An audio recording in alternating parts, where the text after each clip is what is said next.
السلام علیکم ورحمۃ اللہ وبرکاتہ۔ شروع اللہ کے نام سے جو بڑا مہربان اور نہایت رحم کرنے والا ہے۔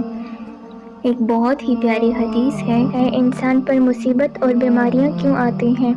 حضرت سیدنا ابو سعید خدری رضی اللہ عنہ بیان کرتے ہیں کہ رسول اللہ صلی اللہ علیہ وسلم نے فرمایا کہ بے شک جناب موسیٰ علیہ السلام نے کہا، اے میرے رب، تو اپنے مومن بندے کو دنیا میں غربت زدہ اور تنگ حال بنا دیتا ہے۔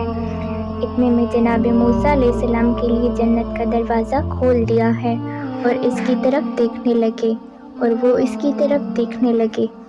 پھر اللہ تعالیٰ نے کہا، اے موسیٰ، یہ جنت میں نے اس مومن کے لیے تیار کی ہے۔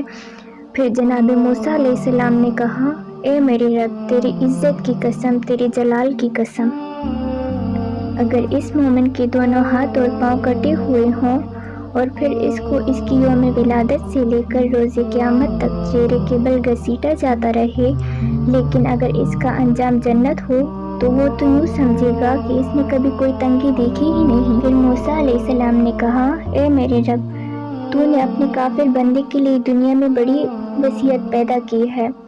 اتنے میں موسیٰ علیہ السلام کے لیے جہنم کی طرف ایک دروازہ کھولا گیا اور ان سے کہا گیا، اے موسیٰ، جہنم اسی کافر کے لیے تیار کی ہے۔ موسیٰ علیہ السلام نے کہا، اے میرے رب، تیری عزت کی قسم، تیری جلال کی قسم، اگر اس کو اس کی یوم تخلیق سے روز قیامت تک پوری دنیا دے دی جائے، لیکن اگر اس کا انجام یہ ہو تو وہ یوں سمجھے گا کہ اس نے کبھی کوئی بلائی دیکھی ہی نہیں۔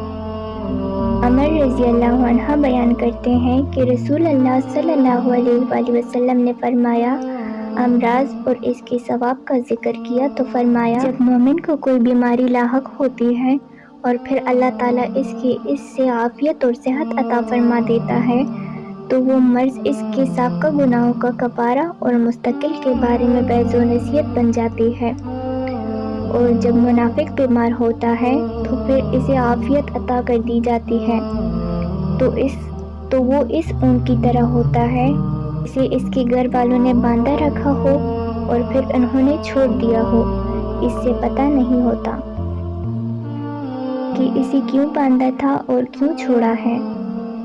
کسی شخص نے عرض کیا، اللہ کے رسول، بیماریاں کیا ہوتی ہیں؟